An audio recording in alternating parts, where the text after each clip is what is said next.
Hey, I want to get started since I think we're well past the hour. So first of all, welcome everyone. I saw a lot of new faces already and some new names. So don't be bashful. Feel free to turn on your camera. We do want this to be interactive. So yeah, don't be shy. Yeah, so for all of those of you who are new to Net Impact Amsterdam, so basically we are a community of young professionals who have made the deliberate choice to use our career as a force for sustainable change. So in any case, that's a bit of background on who we are convening this. Yeah, well, great to have you all with us. We hope to keep this under 45 minutes, so nice and short and sweet during lunchtime. I think most of you are already muted if you're not talking, so thanks for that. But please feel free to jump in at any time. So yeah, don't feel like you need to stay on mute. You can come in. You can also use the chat if you prefer, or there's also a little hand raising function, so you can use that if you prefer. We are recording this, so if you don't want your face on the recording, well, just keep your camera off, but you can still participate, no problem. Well, anyways, so this is our first session of the Impact from Home virtual webinar series. And our first, well, we were doing this because, well, of course, Net Impact is a network organization. We were getting together in person quite often. Well, unfortunately, we cannot do that anymore. So we go to plan B, which is the internet. So yeah, we're gonna go with Zoom to bring people together over various topics around impact. So our guest today is the lovely Arnau Gil. He's the senior associate at Phenix Capital, Barcelona native. Yes. A triplet. Yes. And an aspiring food connoisseur. Exactly. So yeah, Arnau and I met a few months ago on some of the work I was doing with his organization, Phenix Capital. And I was immediately struck by, yeah, your enthusiasm and your really open mind. So I thought you would be the perfect person to kind of share some of your insights with our members and basically provide a platform for them to ask you questions, etc. So yeah, maybe you can introduce yourself and Phenix at a high level just to kind of set the groundwork. Yeah, absolutely. And thanks for having me, Andrea, and all the Net Impact team. Honored to be the first guest, actually. Yeah, briefly, and to later on pass on more juicy subject. Yeah, I'm born and bred in Barcelona. I moved to Amsterdam 3 years ago already, almost 3 years. I moved directly to work for Phenix. Previously, I was doing some consulting, very finance focused. And then after that, I went to academia for 2 years, where actually doing that, my research tenure, it was the time where I was kind of quote unquote hooked on impact investing, because that was, I believe, around 2015. So 5 years ago already. There was a conference in campus. I think it was, yeah, Michelle Giddens from Bridges Fund Management. She's a general partner there. And she was the keynote of a conference in campus. And I had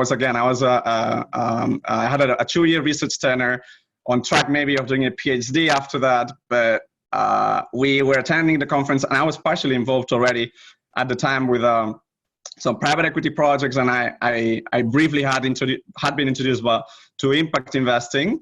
But yeah, I remember attending the conference and hearing her, and I was like, oh my God, this is unbelievable. This is great.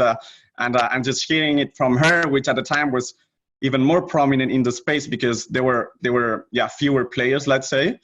And from then I was, and I guess, I mean, maybe that's also common from the audience, but that was like this aha moment when I was like, that's what I want to do. And yeah, I mean, literally deciding I want to spend my career on this.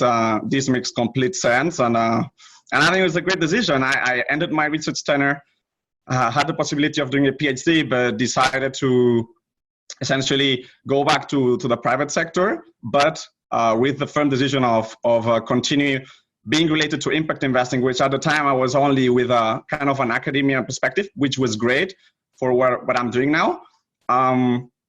And then Phoenix came out with an opportunity to move to Amsterdam, being involved in impact investing, and I took it without thinking, and here we are. It's been almost 3 years, and almost since the beginning, being involved in the global impact platform. But just briefly on Phoenix, we're an impact investing advisory firm. So we were launched in 2012.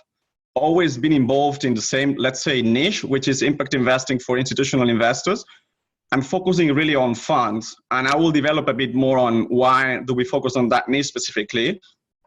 Essentially, and cut me, Andrea, if I'm just developing too much, but essentially, if one looks at what we call the money flow, it's essentially, it always starts with retail, and then retail bundles capital and allocation, let's say, by a faith-based donation, and that ends up being faith-based endowments, via contributions on education, that ends up being educational endowments, via insurances, that ends up being insurance companies, via pension, that ends up being pension funds, via banks, that ends up being banks. And then if you keep following the cycle, those banks, those pension funds, those endowments, those insurance companies invest in funds or companies directly, and those companies or funds end up investing in companies or in other funds. But if you keep funneling, it always ends up to us, to the consumer, because those companies end up catering and serving what they do to us, to the retail, to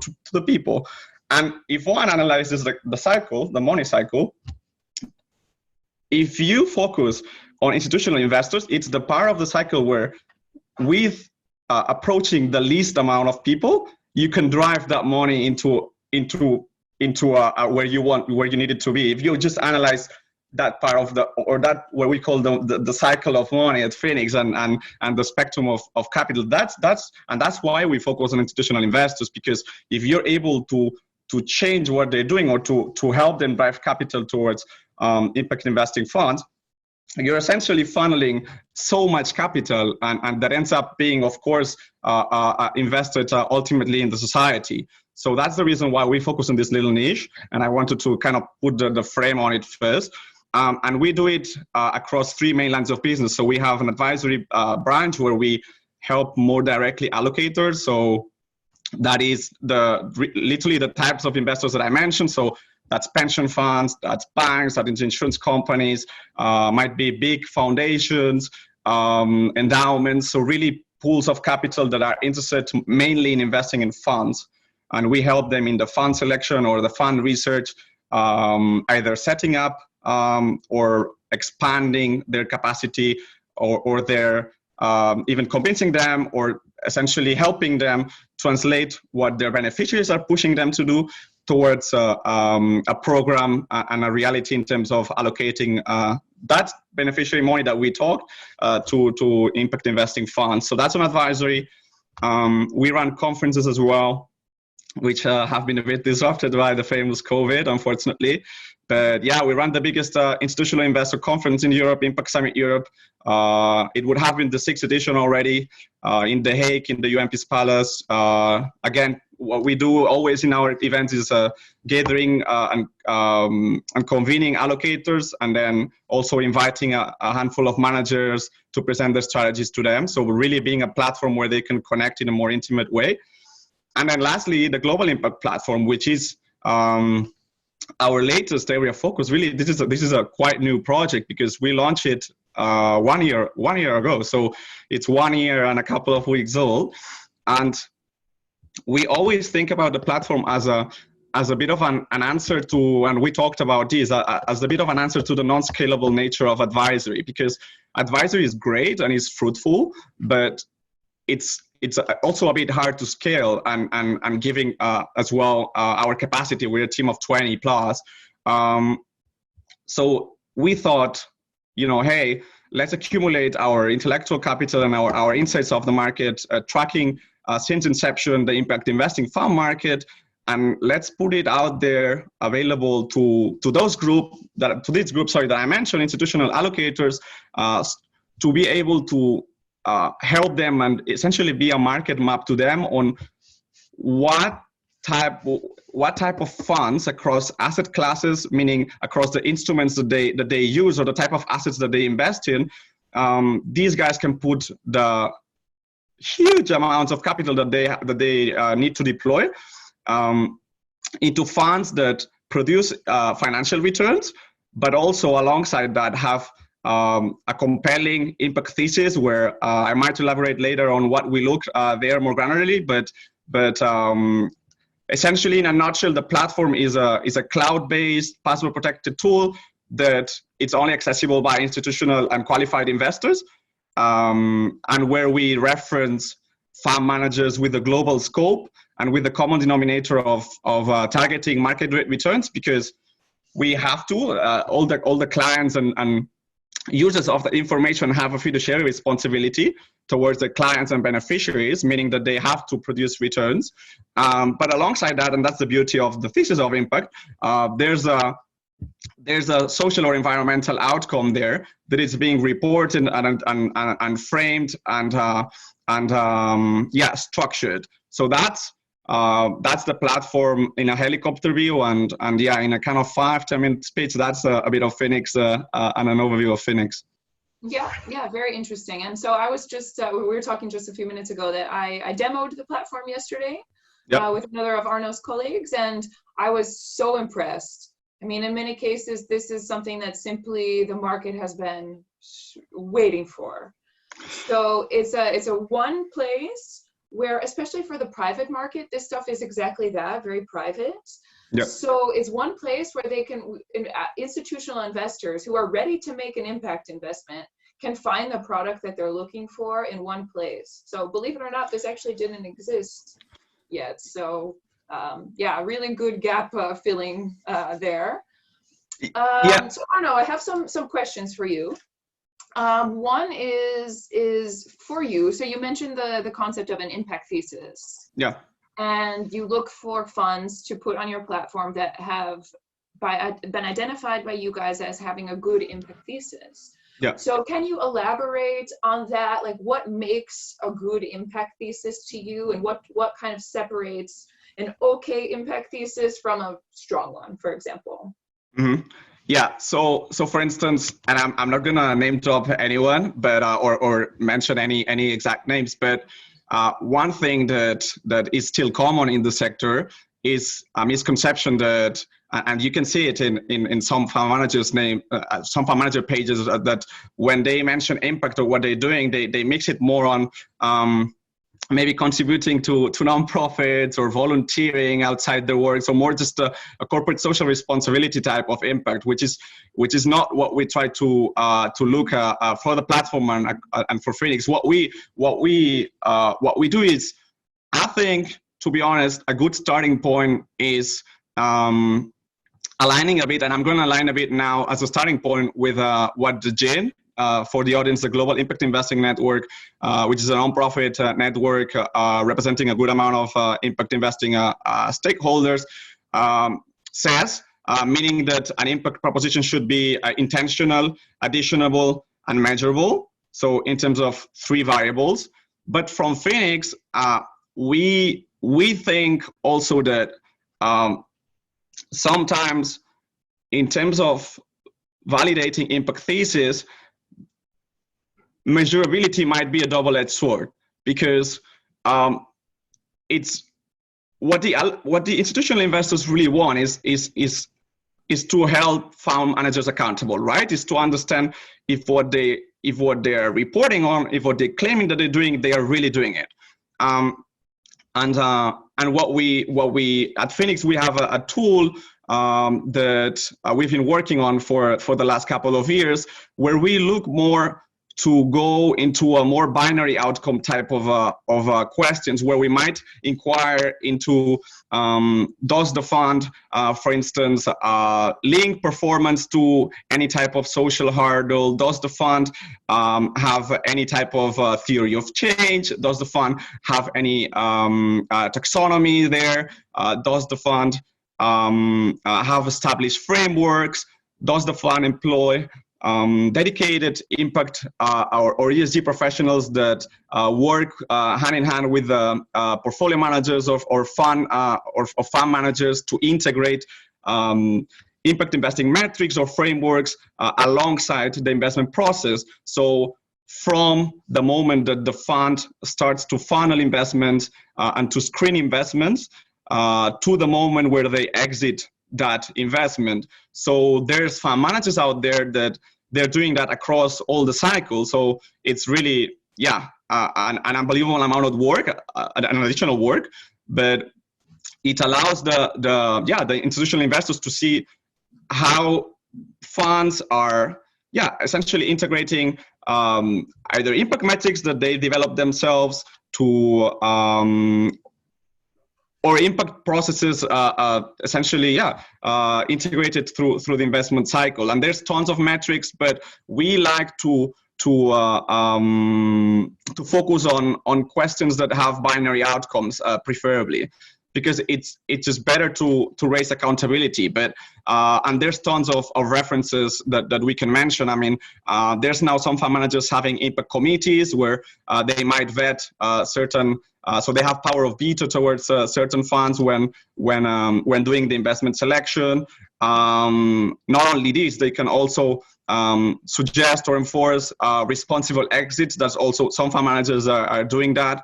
To ensure that the investment of the fund, should the fund decide to sell that company or that asset, the investor buying it is also continuing the work and enforcing the processes that were put in place by that impact fund. So and there's, we might look at the impact risk management and the frequency of reporting,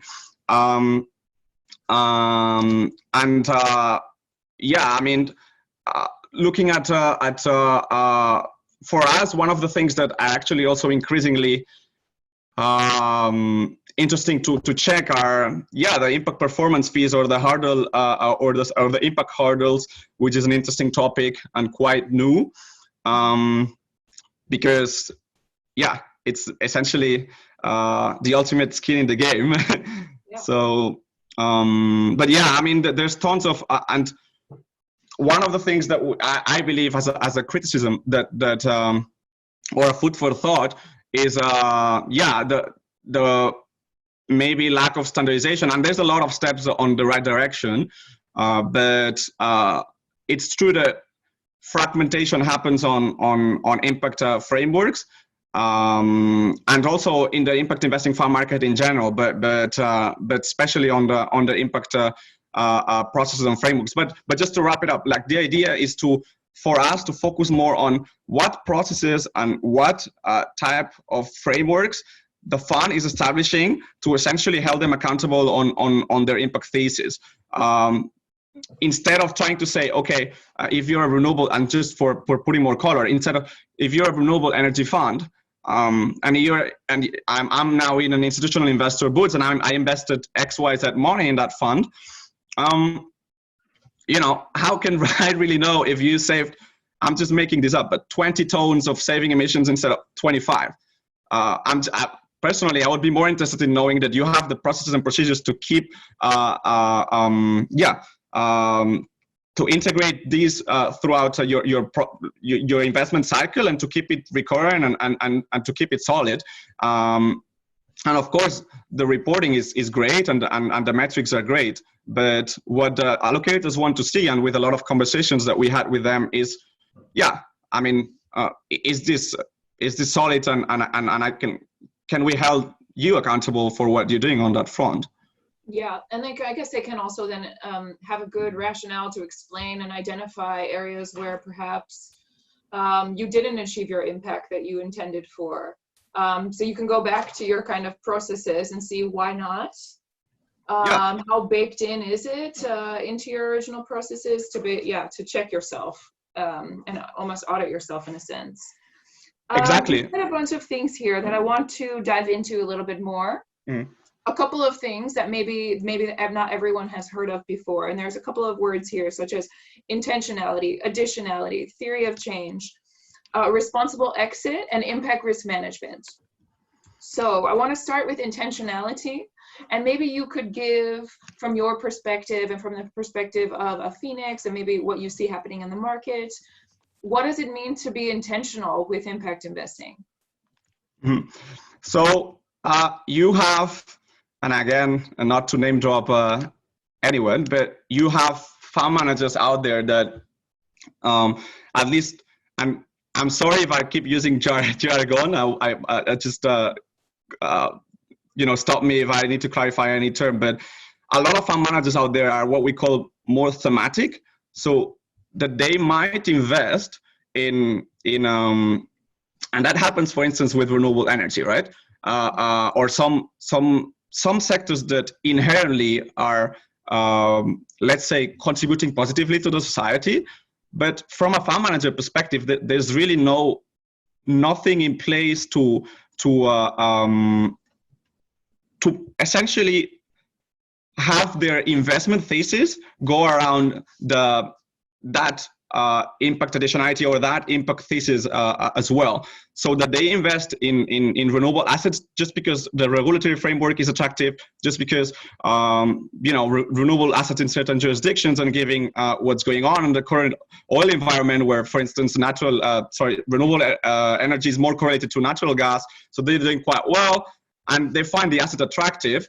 But they're not investing in that, and they don't have any process in place to report, to communicate that to allocators, to really know, and that's what we call it, which is a very kind of a gray area term, but it's essentially to separate funds that are thematic. So, and that also happens to me, and having checked tons of managers, it happens mainly in two, we can align it to the SDGs, but the Sustainable Development Goals. It happens with healthcare funds, and it happens with renewable energy, because these are two. Impact by accident. That would be in a nutshell what's a good way to label it, I guess.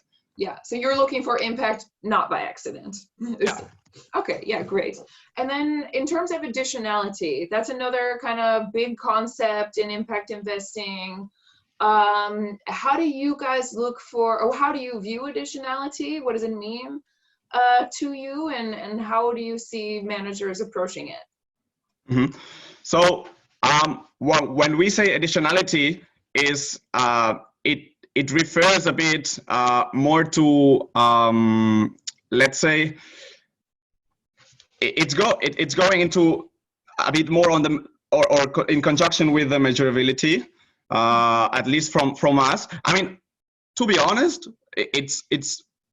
I think the three variables that I mentioned are good as a starting point, but then we break them down in a lot of pieces, because when one says additionality is just a very broad term, and I think it can lead to misconceptions. So I would say that when we mention additionality, I think, for instance, I would link it with theory of change in the sense of having a methodology and also taxonomies to not only have metrics in place, but also actively consider, let's say, or have outcomes of your impact in terms of the investment activity. So what outcomes were achieved, and that's also linked to why these thematic funds are just not doing any work on that.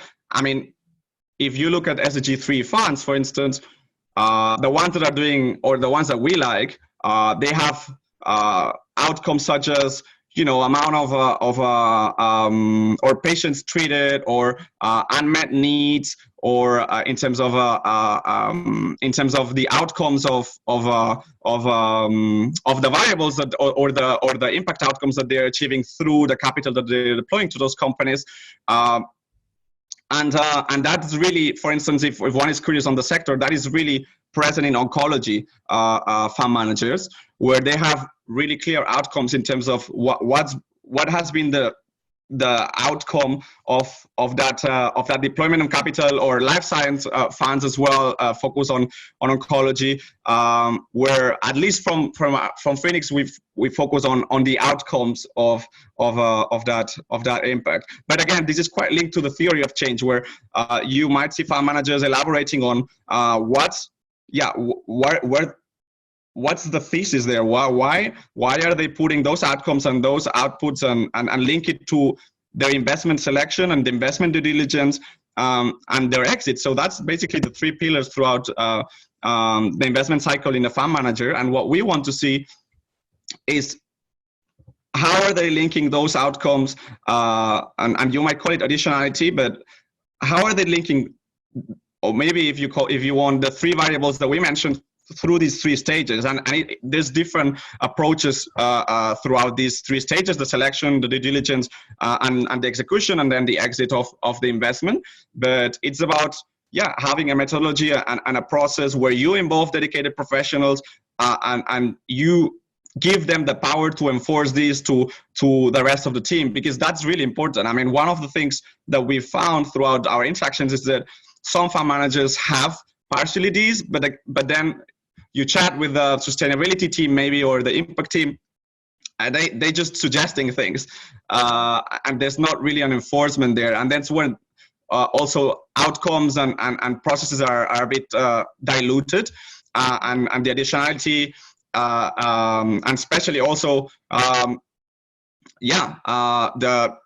essentially the whole thesis of the fund is just diluted, because it's just a reference that is not going to be enforced through capital allocations. Yeah. Okay, so we have about 15 or so minutes left. So I want to encourage everyone listening to ask your questions. You can feel free to put them in the chat if you don't want to jump in, but would like to answer some of those. In the meantime, a couple more questions from my side. Yeah. What challenges do you see with these institutional investors? So the pension funds, the insurance companies, even family offices, perhaps. What is the barrier for them to investing more in impact? Yeah. So I would say the first one clearly is track record. So one of the problems is that if one looks at let's say at the vintage distribution of the funds, so when the funds were, let's say, launched, or where they had capital committed, there's a very, very big skewness towards recent funds. So a lot of funds were started max 10 years ago, max. But normally those funds are liquidated and you have realized performance after 10 to 12 years. So if one does the math, the big bulk of impact investing funds are still not liquidated or with realized performance at the fund level.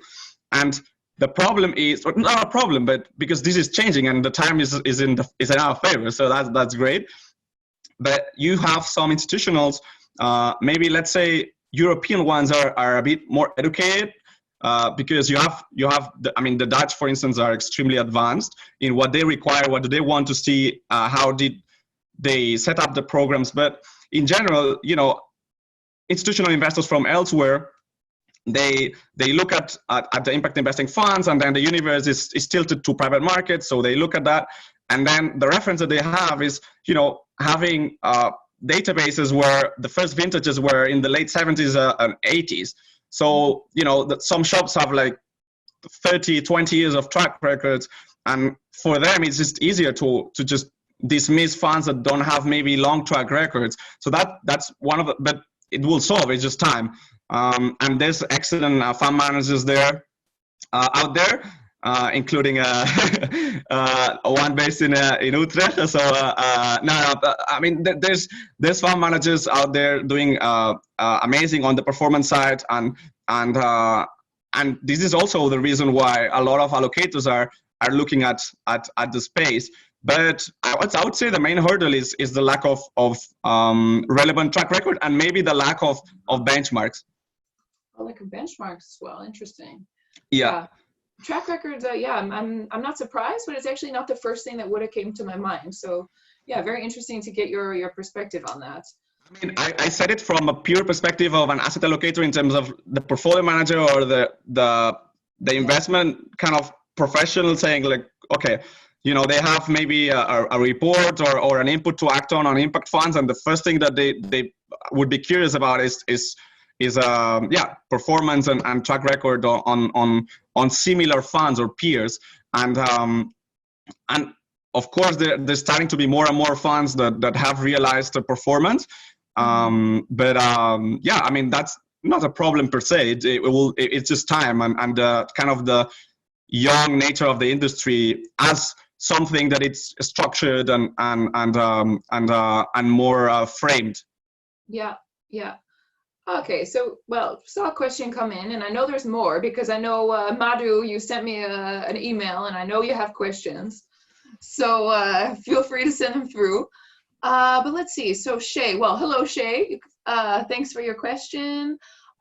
She's working on a venture in the field of gaming and impact. She would like to ask a very basic question. What is the meaning of impact?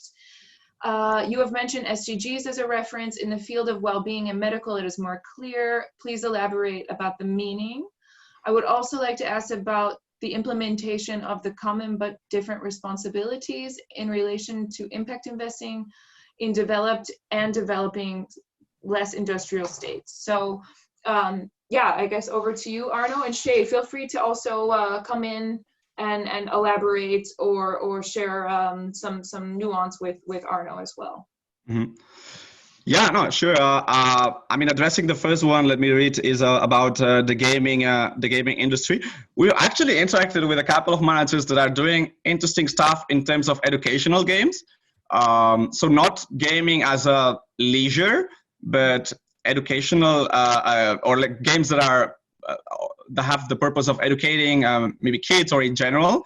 And there's an interesting angle there, but I must say that we haven't seen any fund of relevant size on the sector. So it's quite, frankly, for me, it's quite difficult to kind of tell you in a compelling way about gaming, because it's not.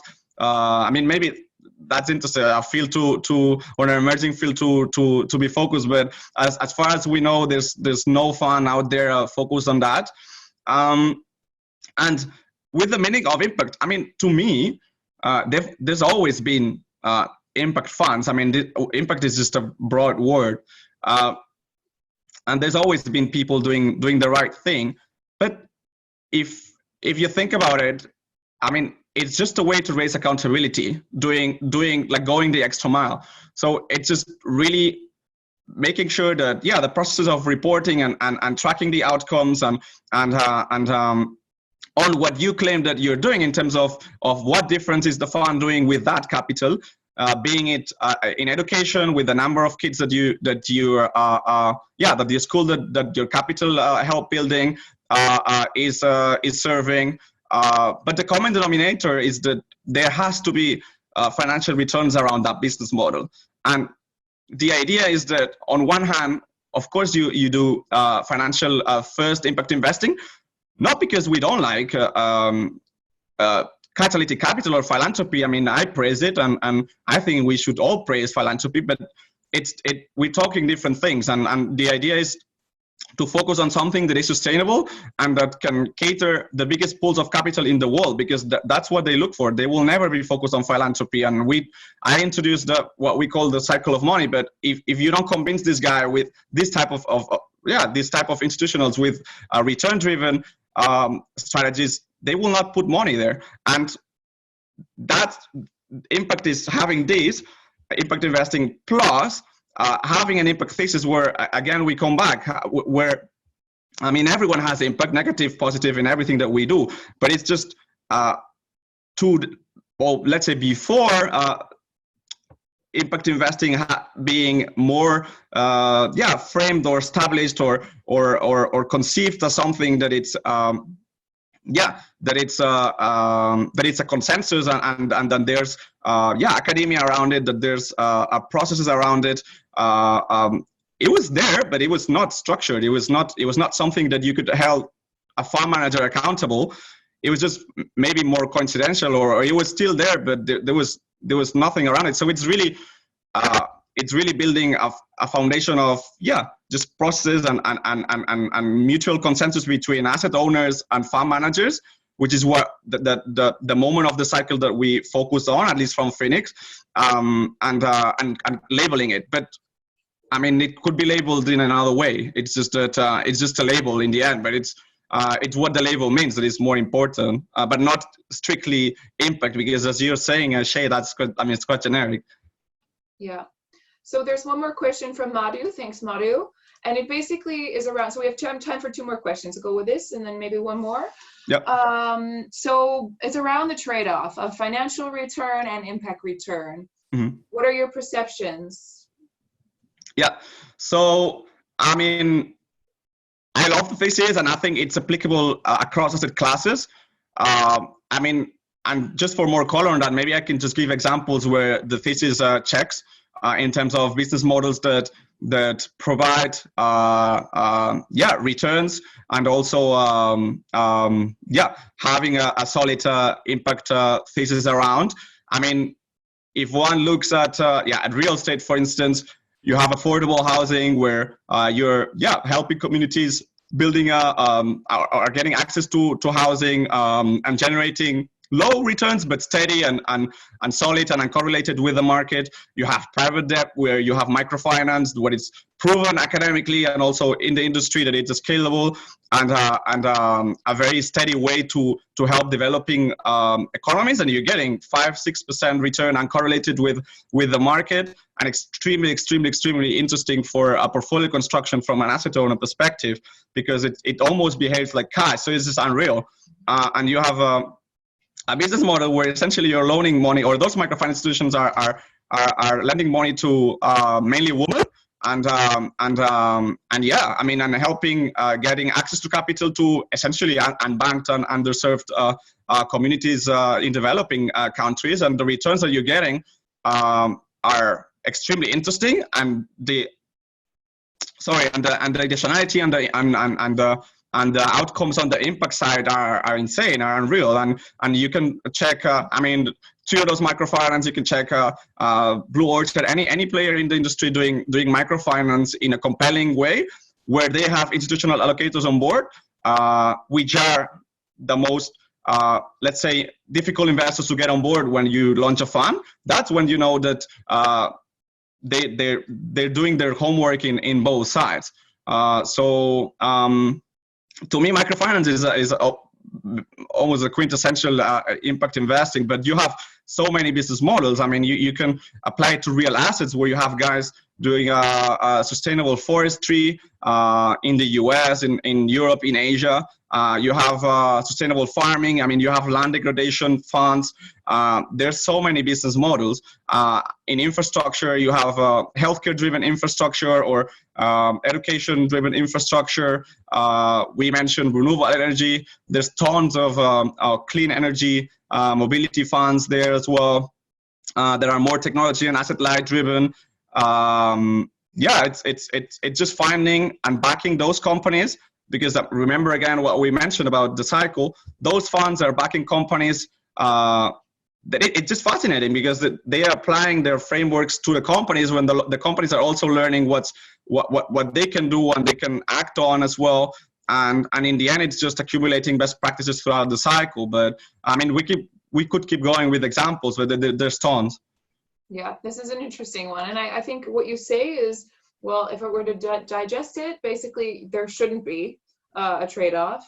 But yet there's still the perception of millennials and many other investors that there is a trade-off. So I guess that's a kind of call to us and to others to try to break that perception and to try to show and create enough evidence to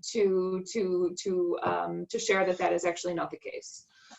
So one more question from Hans, a great question, around risk pooling and around fund sizes. Yeah, also I noticed for institutional investors, they often have a kind of mandate where they cannot be, let's say, 10% or more of the fund size. Yeah. And when they have a minimum ticket size, Mary, I remember PGGM used to have like 100 million as a Yeah. ticket size, so that needs to be a very large fund. Yeah. What are your thoughts? So there's two interesting dynamics in that question, or dynamics that we can mention.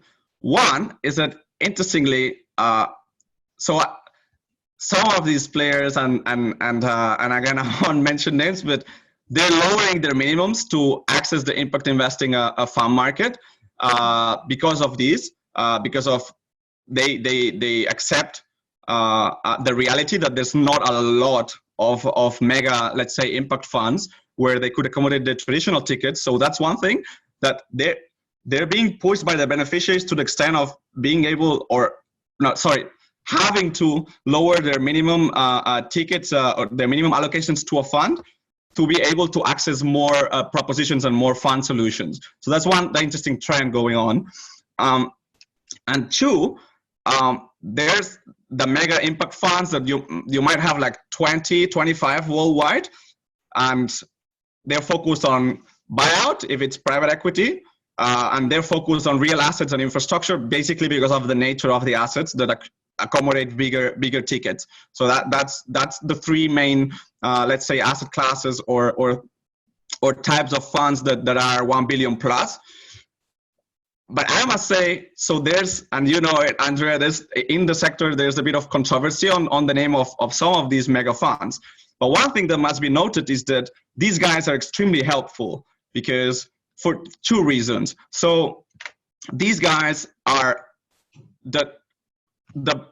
for the traditional institutional allocator that is not convinced, the one that we mentioned before, that they might be hesitant, the fact that these guys that might not be 100% impact investors are moving into the sector, it's the proof that this is a thesis that has to be considered. So they making a kind of a valuable contribution in a way that they're just giving the signs to maybe skeptical allocators, or basically allocators that might not be familiar with, to consider the funds.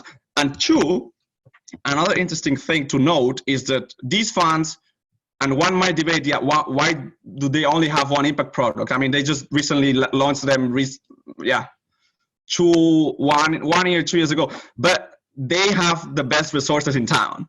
These guys have, they basically employing the very best that might come from traditional or more let's say, seasoned impact funds.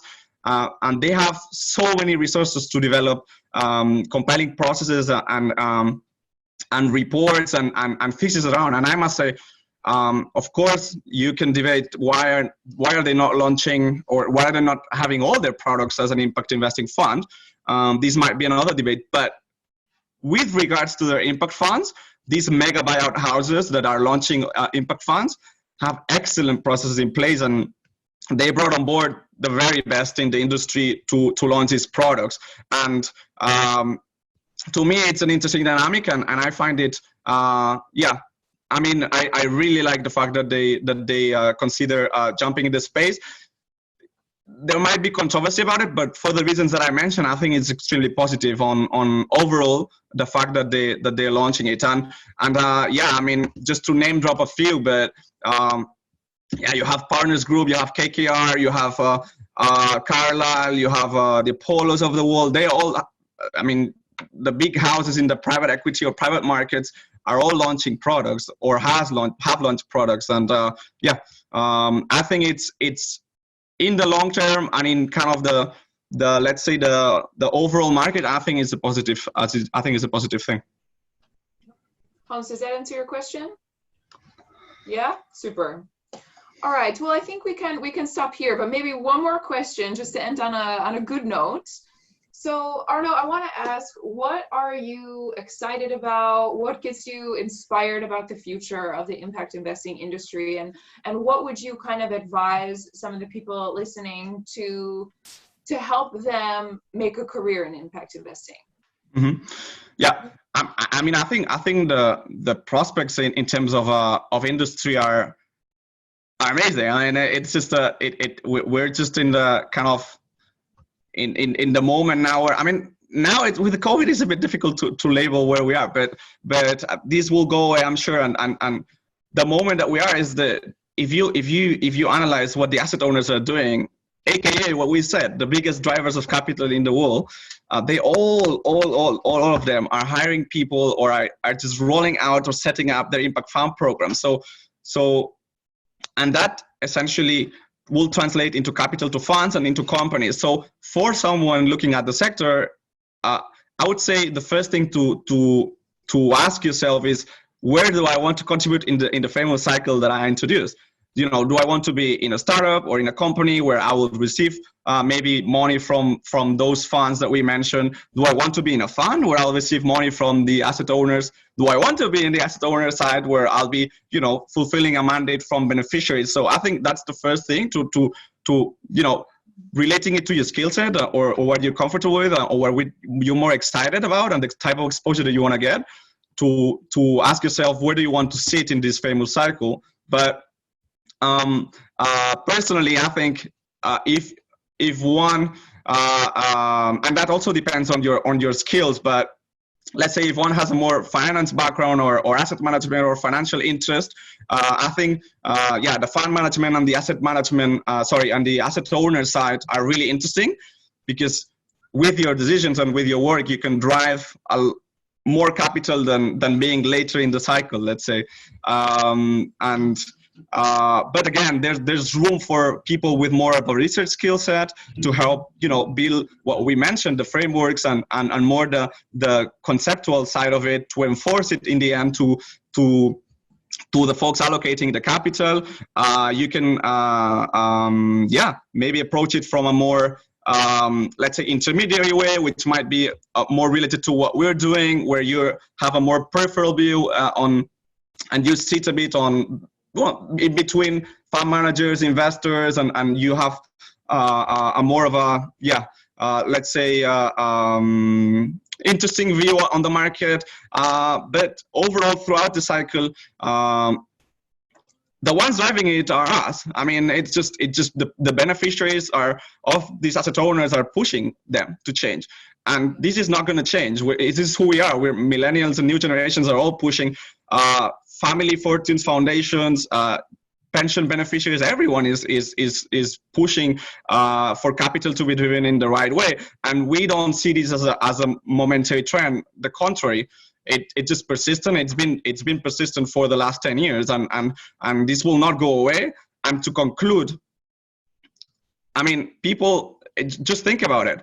I mean, the fund managers that we mentioned, they would not have moved to impact investing, and might be a bit cynical to mention it, but these guys will never have moved if they wouldn't see a trend there and a compelling thesis and the appetite from asset owners. So I think it's something that it will stay. And what I look forward is to more standardization, to be increasingly more on the same page and aligning interests between asset owners and fund managers. But I think that there's a lot of steps in the right direction, and I think it's super exciting, and there's global appetite for it, and I think a common ground that this needs to be the normal. I mean, this needs to be the consensus, and it's what I'm quoting Ronald Cohen, that used to be a founding partner at Apex, arguably one of the biggest private equity firms ever, and he basically has a book introducing impact as another variable to risk and return. And the guy said that if he started his career again, he would just be an impact. So you don't need further explanation than that. That's Ronald Cohen. Yeah, basically, yeah. I mean, he said it, and I think it's a phenomenal quote to as a reference for someone looking at the sector. Yeah, amazing. I'm going to read the book. Yes. All right, Arnau, well, thanks so much for this, and thanks to all you guys for joining. Next week we have Yelena Stamakova of Rumrumt. Very difficult name, but she's working for Anto, so one of the large Dutch family offices, and she's head of responsible investing. So if you're interested on a little bit different angle on potentially very similar outcomes, she does like things like voting.